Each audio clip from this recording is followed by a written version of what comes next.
I'm sharing 20 foods you should not eat for breakfast if your goal is weight loss in today's video. My name's Autumn. I'm a certified clinical nutritionist with my master's nutrition human performance. And that first food is cereal. And I'm talking about like all types of cereal, whether it be the really sugary ones or like the healthier cereal. Obviously the sugary cereals have a lot of sugar, so that's not a great option, but even a regular cereal, even if it's whole grain, is still processed and refined and really easily absorbed into our body. This can cause a really big spike and fall in our blood sugar levels that can increase sugar cravings throughout the day and turn on our fat storing hormone insulin. The second food is oatmeal, which might seem like a good option, and technically it is a better option for some people than cereal, but it still doesn't make it a great option from a weight loss perspective.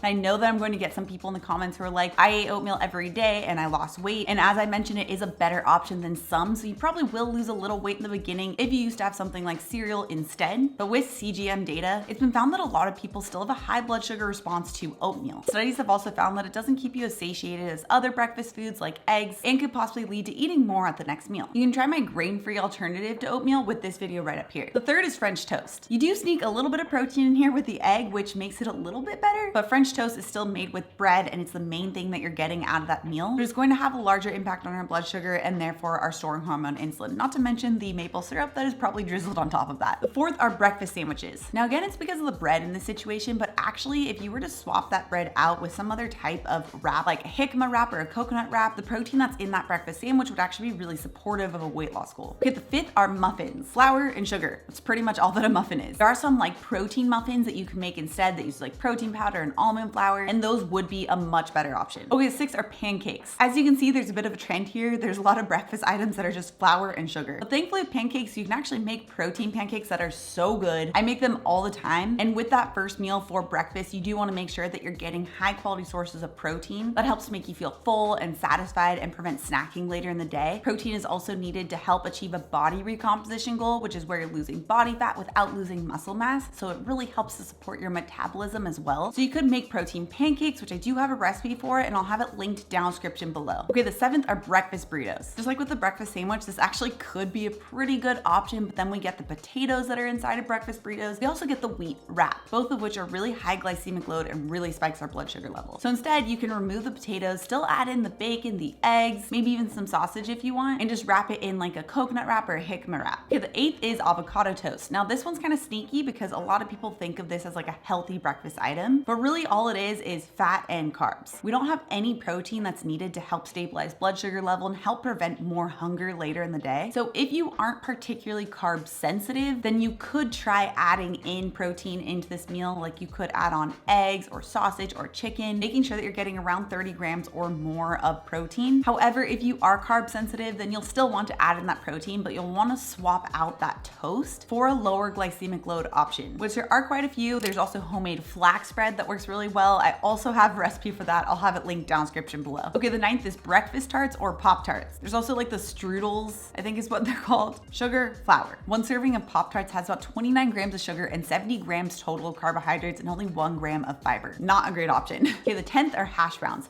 Hash browns are made with potatoes, and potatoes are really high glycemic load. So especially if you are carbohydrate sensitive, then you'll want to swap this out for something low glycemic load. Like you can actually make hash browns with carrots or cauliflower. Okay, the 11th are donuts or danishes. Now I know this one is probably obvious. You're probably not sitting around eating donuts thinking that you're going to achieve a weight loss or wellness goal, but I still want to put it on here just in case someone in the comments says, but what about donuts?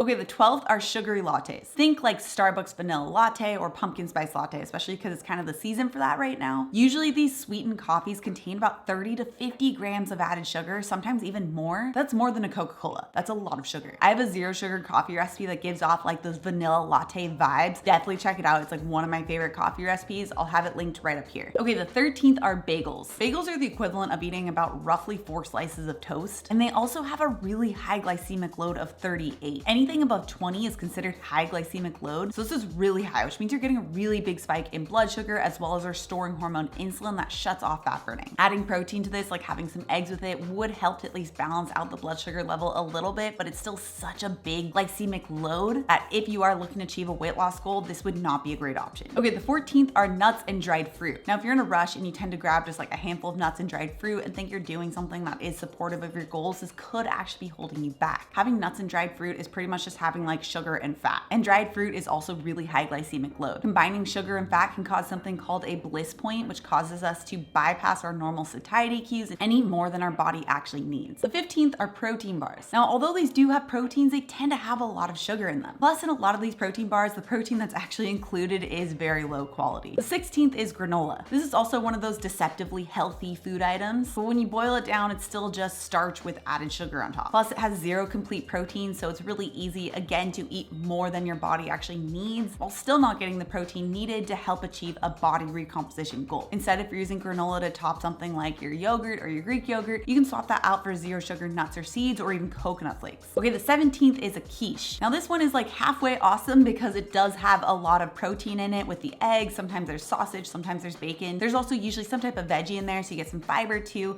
The one issue is the crust, which is often just like a pie crust. So we get flour combined with butter combined with sugar. There are actually recipes for like an almond flour based quiche. Almond flour doesn't really have a big impact on our blood sugar levels, so that would be a good swap if you want to make a quiche. Okay, the 18th is just toast, like just grabbing a piece of toast on your way out. Or maybe you're combining toast with like a piece of fruit. Toast will just have that refined carbohydrate that spikes our blood sugar. And then if you also combine it with fruit, you're still getting just more sugar. Although it is fruit sugar, it is lower glycemic load. You're not getting any of the protein needed to help stabilize your blood sugar levels and help your body achieve the body recomposition goal. Okay, the 9th is just a bowl of fruit, or maybe like a fruit salad, or maybe just grabbing a few pieces of fruit on your way out. Now, although this is much better than having dried fruit, it is much lower glycemic load. The big issue here is that you're still just not getting the protein. As you've seen as a big theme with all of these items, or most of them, protein is really important with your first meal because it helps prevent sugar cravings, helps to maintain your muscle mass, and helps your body more easily tap into fat burning. And if you're just having fruit, you're missing out on 1/3 of your body's daily needs of protein. Okay, now the 20th is a fruit smoothie.